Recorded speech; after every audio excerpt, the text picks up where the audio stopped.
당신 곁에는 지금 당신의 운을 조용히 갉아먹고 있는 사람이 있지 않은가요? 열심히 살아왔습니다. 노력도 해왔는데요. 그런데도 일이 자꾸 꼬입니다. 사람 관계는 유난히 피곤하고 마음은 이유 없이 무거워집니다. 그럴 때 우리는 보통 자신을 탓합니다. 내가 부족해서, 내가 능력이 없어서, 내가 운이 없어서라고 말이죠. 하지만 한 번쯤은 이런 질문을 던져볼 필요가 있습니다. 정말 당신의 문제일까요? 아니면 당신 곁에 있는 누군가가 당신의 에너지와 기운, 그리고 운을 조용히 빨아들이고 있는 건 아닐까요? 18년의 유배 생활 동안 정약용은 수많은 사람을 겪었습니다. 그 긴 시간 동안 그는 사람을 유심히 관찰했는데요. 어떤 사람 곁에 있으면 마음이 편안해지는지, 반대로 어떤 사람 곁에 있으면 이유 없이 지쳐가는지를 말입니다. 그리고 그는 기록했습니다. 반드시 멀리해야 할 사람들의 특징을. 함께 있으면 당신의 운이 막히고 당신의 길이 어그러지며 당신의 마음이 점점 탁해지는 사람들의 정체를 말이죠. 그중 첫 번째는 정약용이 말에 가시가 돋친 자라 부른 사람입니다. 현대식으로 표현하자면 교묘하게 사람을 깎아내리는 유형인데요. 당신에게 좋은 일이 생겼을 때 겉으로는 축하하는 말을 건넵니다. 하지만 그 뒤에는 꼭 이런 말이 따라옵니다. 근데 그거 운 좋았던 거 아니야? 너한테 좀 과분한 자리 아니야? 오래 못 갈 것 같은데. 걱정하는 척, 충고하는 척 말하지만 그 말의 끝에는 언제나 가시가 숨어 있습니다. 당신의 기쁨을 반으로 줄이고 자신감을 조금씩 깎아내리며 결국 당신 스스로를 의심하게 만드는 말들이죠. 정약용은 말했습니다. 이런 사람과 함께 있는 것만으로도 사람의 기운은 탁해진다고요. 말이 칼이 되는 사람. 그 칼은 단번에 베지 않습니다. 조금씩 천천히 당신도 모르는 사이에 당신을 무디게 만듭니다. 그리고 어느 날 문득 이런 생각이 들죠. 나는 왜 이렇게 작아졌을까? 왜 예전만큼 흔들리지 않았는데 지금은 흔들릴까? 그때쯤이면 이미 늦었을지도 모릅니다. 당신의 운은 그 사람의 말 속에서 조금씩 새어나가고 있었던 것이니까요. 지금 당신 곁에 이런 사람이 있습니까? 그렇다면 이 영상을 끝까지 보시기 바랍니다. 정약용이 200년 전 유배지에서 발견한 운을 막는 사람들의 또 다른 특징과 그들을 품격 있게 멀리하는 방법을 하나씩 풀어드릴 텐데요. 특히 마지막에 이야기할 그 사람. 가족이라 할지라도 반드시 거리를 두어야 한다고. 정약용이 경고한 그 유형만큼은 절대 놓치지 마십시오. 우리는 보통 이렇게 생각해 왔습니다. 사람은 다 이해하고 받아들여야 한다고요. 가족이라면, 오랜 친구라면, 직장 동료라면, 조금 불편해도 참고 함께 가야 한다고 말입니다. 사람이 어디 완벽하겠어요? 나도 부족한데 남을 어떻게 탓하겠어요? 우리는 이렇게 스스로를 설득해 왔습니다. 그리고 결국 견뎌냅니다. 불편한 관계를, 마음 상하는 말들을, 기운 빠지는 만남들을 그냥 견뎌내는 것이죠. 당신도 아마 이런 경험이 있을 겁니다. 누군가의 말에 상처를 받아도 별일 아니야라며 넘기고요. 만나고 나면 유난히 피곤해지는 사람과의 약속도 그래도 인연인데라는 이유로 계속 지켜왔을 것입니다. 관계를 정리하는 건 너무 냉정하다고 생각했을지도 모릅니다. 손절은 지나치게 극단적인 선택이라고요. 그게 어른의 태도이고 성숙한 사람의 모습이라고 우리는 배워왔으니까요. 주변에서도 그렇게 말합니다. 사람 관계가 다 그렇지 뭐. 시간 지나면 괜찮아질 거예요. 당신이 너무 예민한 거 아니에요? 그러면 당신은 다시 스스로를 의심하게 됩니다. 내가 문제인가? 내 마음이 너무 좁은 건가? 그래서 또다시 참습니다. 관계를 유지하고 불편함을 감수합니다. 이런 생각들이 모두 틀렸다는 건 아닙니다. 사람은 불완전하고 관계에는 인내가 필요하며 모든 것을 내 마음대로 할 수는 없습니다. 이 말들 분명 맞는 이야기입니다. 그런데 정약용은 여기서 한 가지를 더 물었습니다. 그 인내가 당신을 성장시키고 있습니까? 아니면 당신을 소진시키고 있습니까? 그 관계는 당신을 채워주고 있나요? 아니면 조금씩 비우고 있나요? 모든 관계를 끝까지 지켜야 한다는 믿음. 그 믿음이 때로는 당신 자신을 지키지 못하게 만든다는 사실을 정약용은 이미 알고 있었습니다. 그런데 정약용은 우리가 생각해온 것과는 정반대로 말했습니다. 모든 관계를 지키려 하지 마라.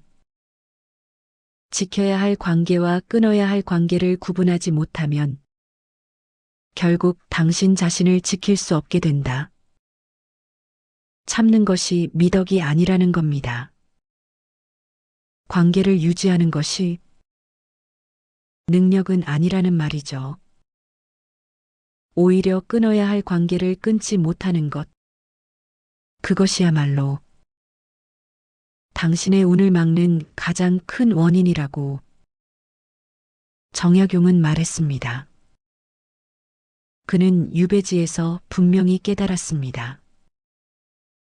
함께 있으면 기운이 빠지는 사람, 만나고 나면 마음이 탁해지는 사람, 그런 사람들과의 관계를 억지로 붙들고 있는 것은 인내가 아니라 소모라는 사실을요.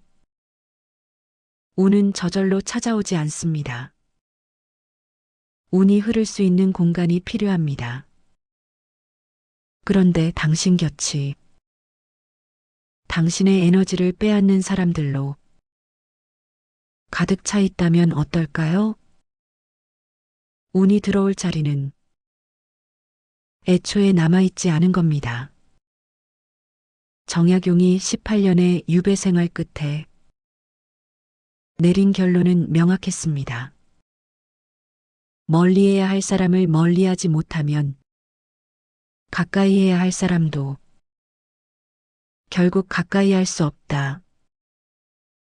그렇다면 정약용이 말한 반드시 멀리해야 할 사람은 구체적으로 어떤 사람이었을까요? 정약용은 위대한 학자였습니다. 하지만 그보다 먼저 그는 고통받던 한 사람이었습니다. 1801년 39의 나이에 그는 유배를 떠났습니다. 죄목은 천주교와 연루되었다는 것. 억울했습니다. 하지만 억울함을 말할 곳은 없었죠. 가족과 헤어졌습니다. 아내와 어린 자식들을 한양에 두고 홀로 먼 전라도 땅으로 내려가야 했습니다. 18년입니다. 그가 유배지에서 보낸 시간은 18년이었습니다. 그 시간 동안 그는 무엇을 했을까요? 책을 쓰고 제자를 가르쳤다고 역사는 기록합니다. 하지만 그것만은 아니었습니다. 그는 매일 아침 눈을 뜨면서 싸워야 했습니다. 억울함과 외로움과 무기력함과 말이죠. 유배지에는 온갖 사람들이 찾아왔습니다.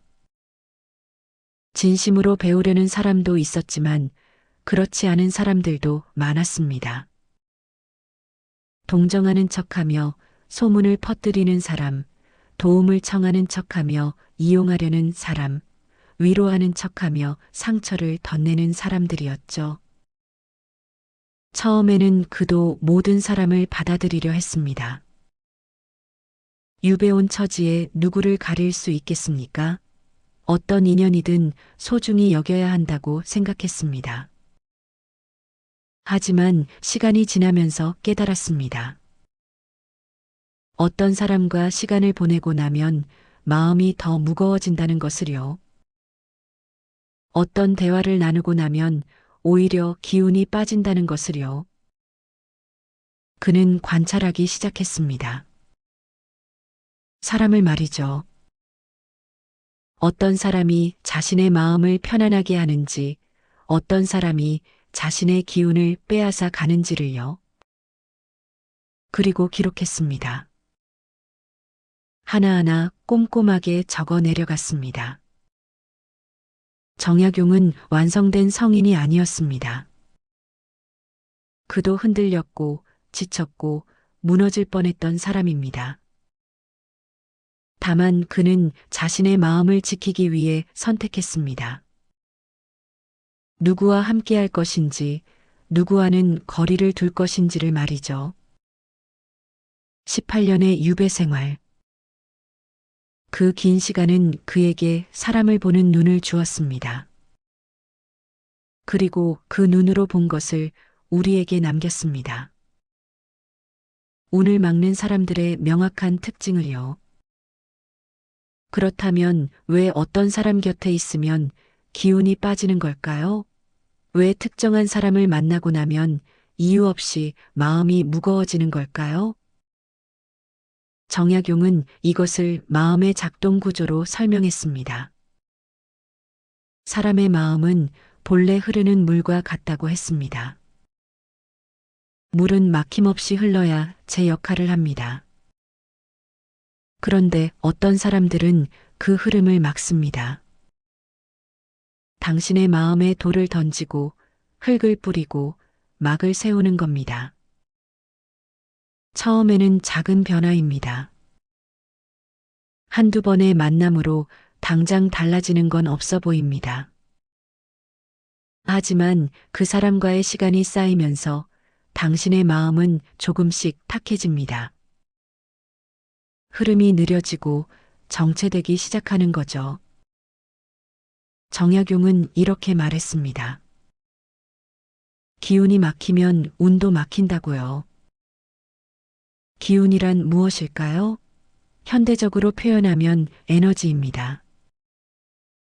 당신이 무언가를 시도할 수 있는 힘, 앞으로 나아갈 수 있는 동력, 새로운 것을 받아들일 수 있는 여유 같은 것이죠. 그런데 에너지를 빼앗는 사람들이 있습니다. 그들은 당신을 만날 때마다 당신에게서 무언가를 가져갑니다. 때로는 위로라는 이름으로, 때로는 조언이라는 이름으로, 때로는 관심이라는 이름으로요. 이런 사람들과 함께 있으면 당신은 점점 작아집니다. 하고 싶었던 일들이 귀찮아지고 도전하려던 계획들이 부담스러워지며 만나고 싶었던 사람들조차 피곤하게 느껴집니다. 왜 그럴까요? 당신의 에너지가 이미 바닥났기 때문입니다. 오늘 갉아먹는 사람에게 당신의 에너지를 다 써버렸기 때문이죠.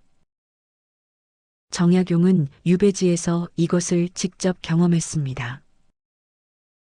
어떤 사람을 만나고 나면 글이 써지지 않았고 어떤 대화를 나누고 나면 생각이 정리되지 않았습니다.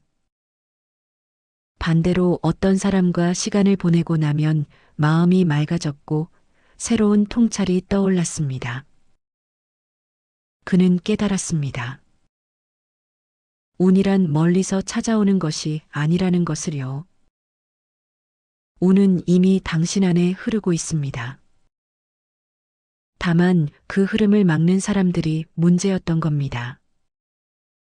마음이 막히면 생각이 막히고 생각이 막히면 행동이 막히며 행동이 막히면 기회도 막힙니다. 이것이 바로 운이 막히는 구조입니다. 그래서 정약용은 말했습니다. 운을 불러오려고 애쓰지 말고 먼저 운을 막는 사람부터 멀리하라고요. 당신 곁에 누가 있는지가 당신에게 어떤 운이 오는지를 결정합니다. 지금 당신 곁에는 누가 있습니까?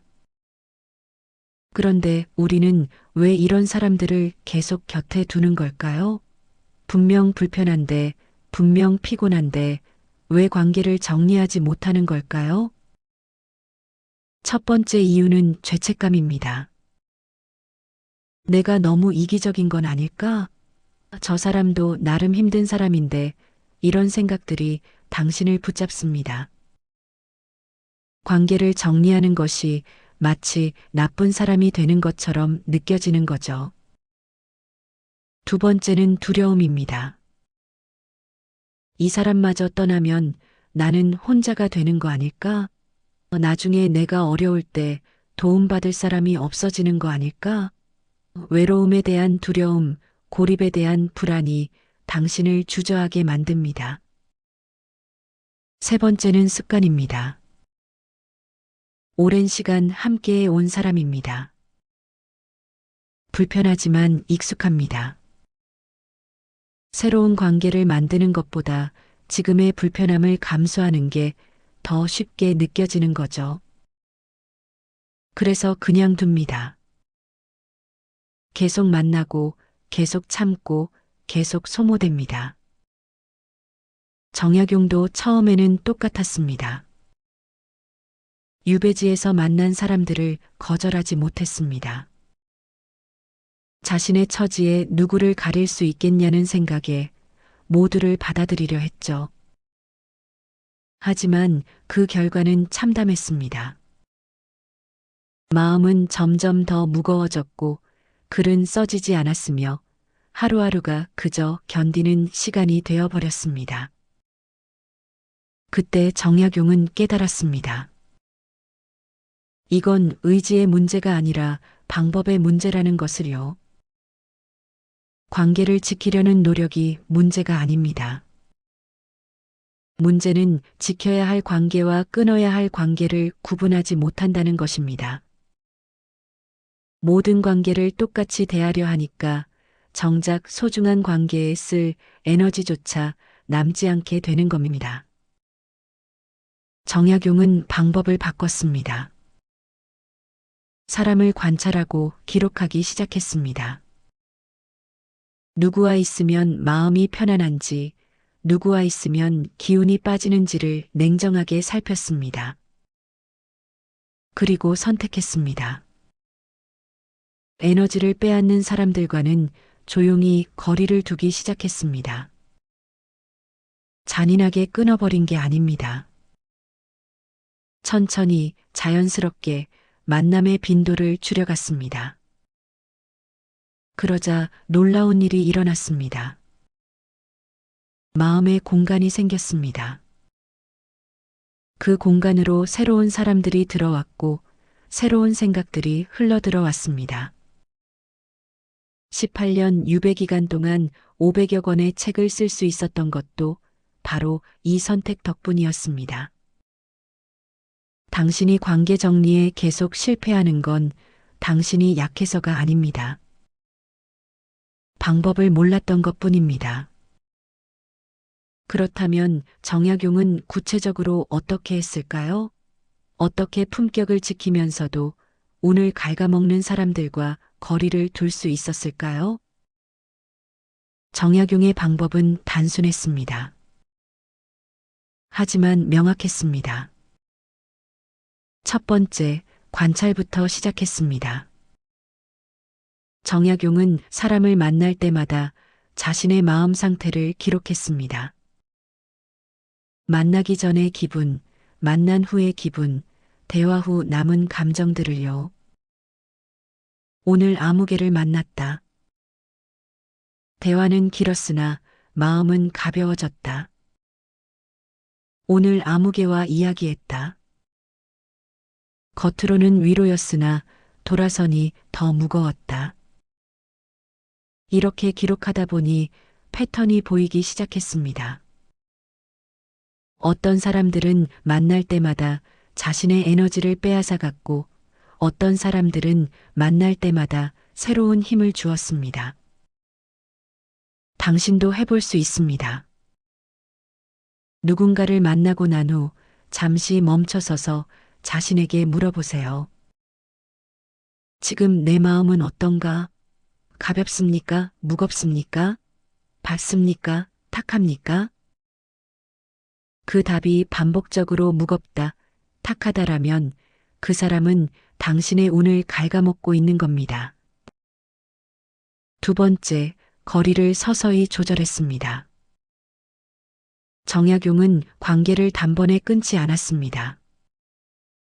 대신 천천히 자연스럽게 거리를 조절했습니다. 만남의 빈도를 줄였습니다. 매주 만나던 사람을 격주로, 격주로 만나던 사람을 한 달에 한 번으로요. 대화의 깊이도 조절했습니다. 개인적인 이야기는 줄이고 가벼운 인사 정도로 선을 그었습니다. 이것은 냉정함이 아니었습니다. 오히려 지혜였습니다. 관계를 갑자기 끊으면 상처가 남지만 서서히 거리를 두면 서로에게 상처를 주지 않을 수 있으니까요. 중요한 건 일관성이었습니다. 한번 거리를 두기로 했다면 죄책감에 다시 가까워지지 않았습니다. 외로움에 다시 연락하지 않았습니다. 그 일관성이 경계를 만들었고 그 경계가 자신을 지켰습니다.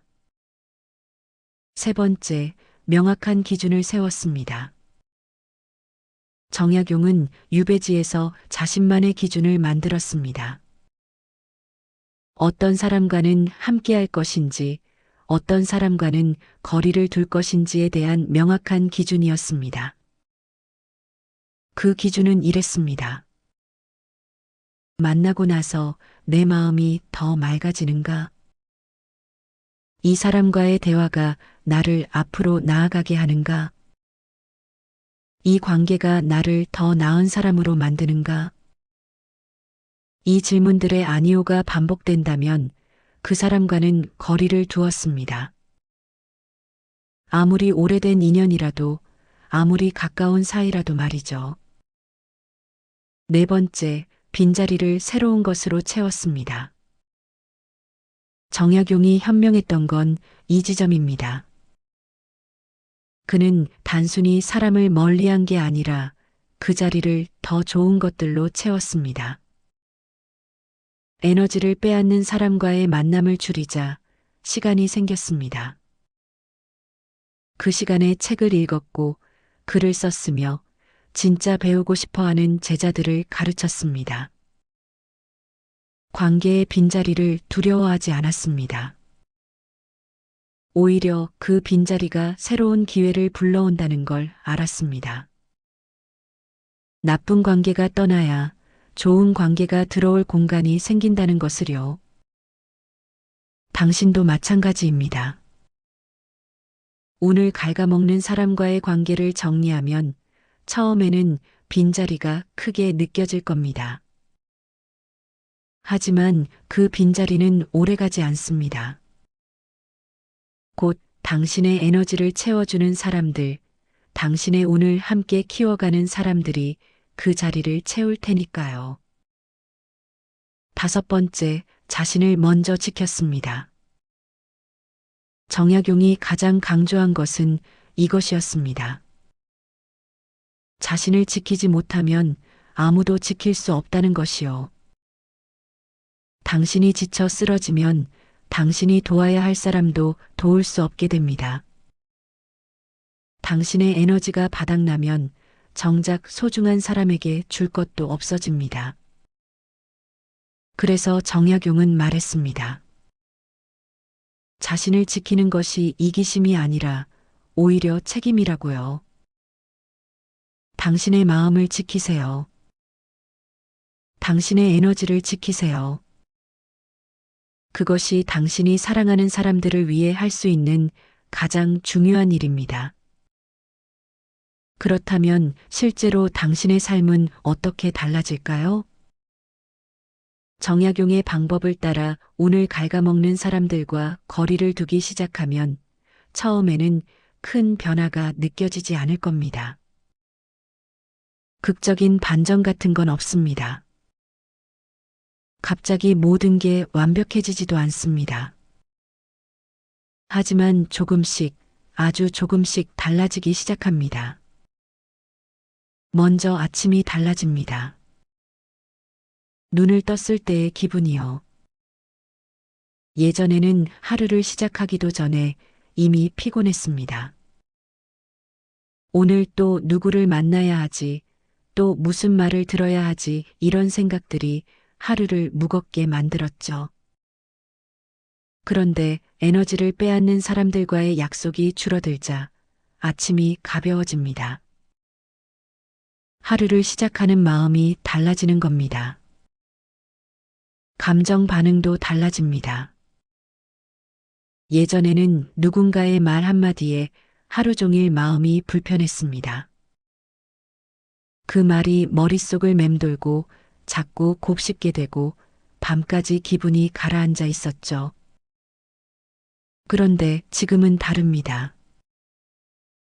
불편한 말을 들어도 예전만큼 오래 끌지 않습니다. 저 사람은 원래 저런 사람이지 하고 흘려보낼 수 있게 됩니다.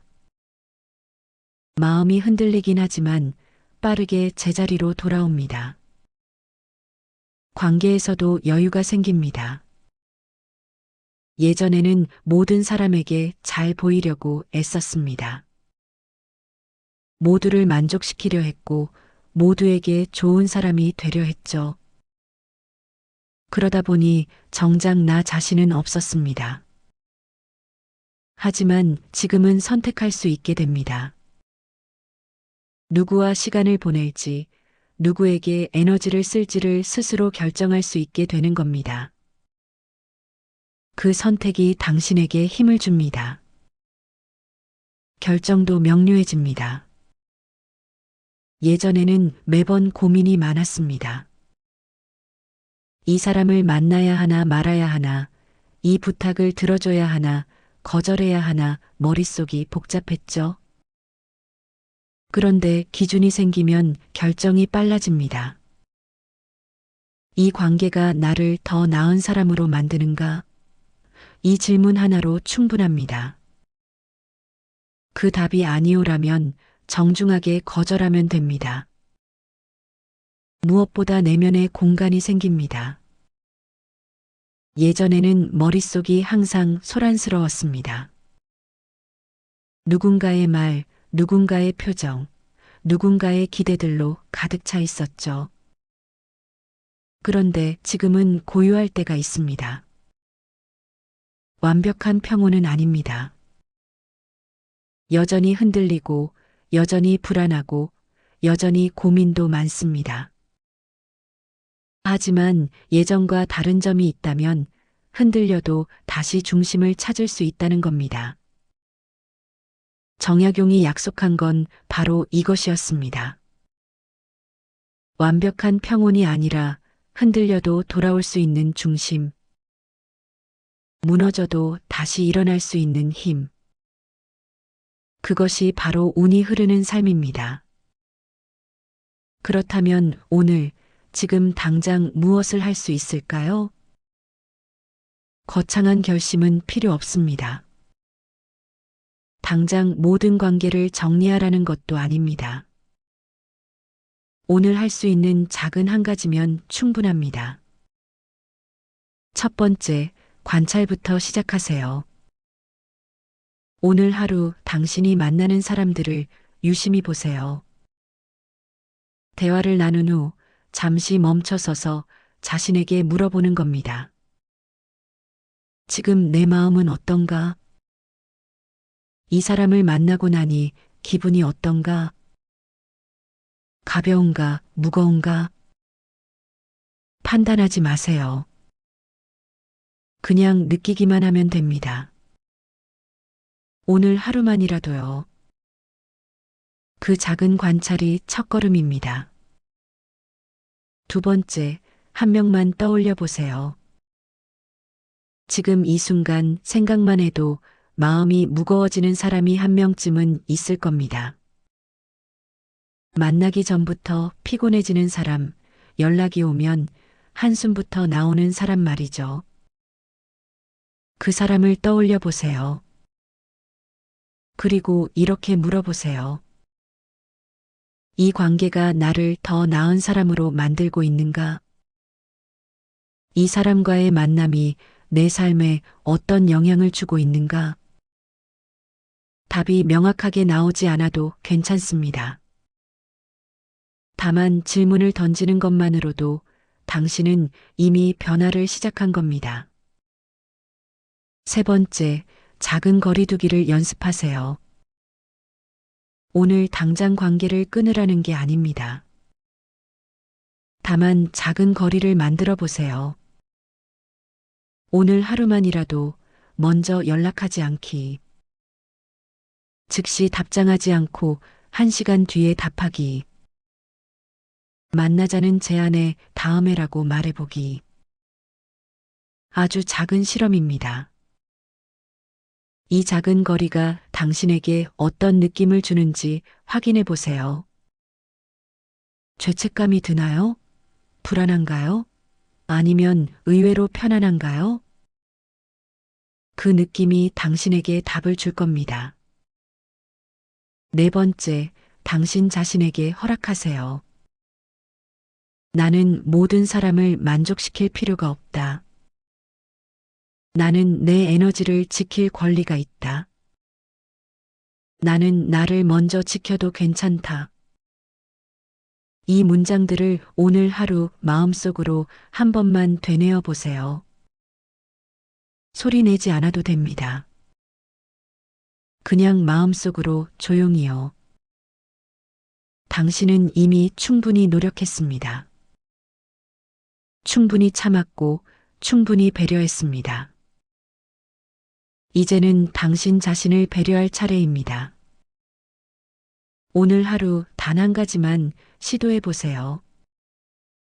관찰이든 질문이든 작은 거리두기든요. 그 한 가지가 내일을 바꾸고 내일이 모여 당신의 운을 바꿀 겁니다.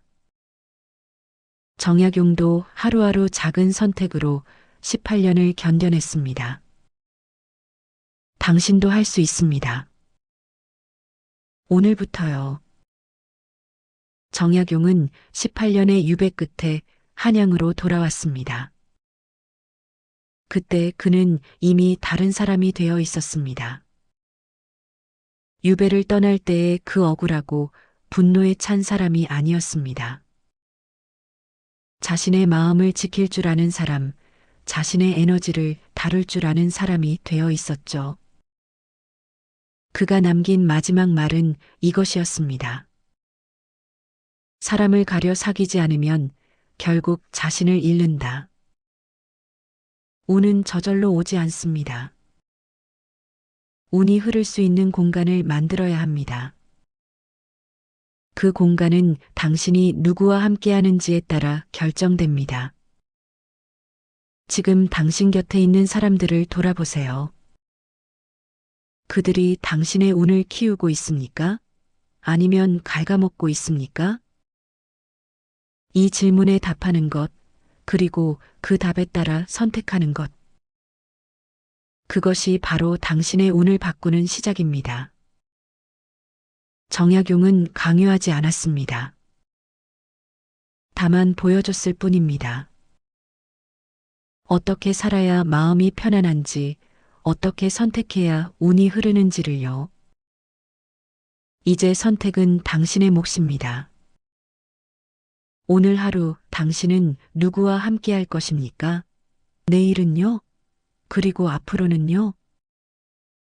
당신의 곁을 누구로 채울 것인지 그 선택이 당신의 운을 결정합니다. 정약용이 200년 전 유배지에서 발견한 진실은 지금도 변하지 않았습니다. 곁에 두는 사람이 당신의 운을 만든다. 지금 이 순간부터 당신의 선택이 시작됩니다.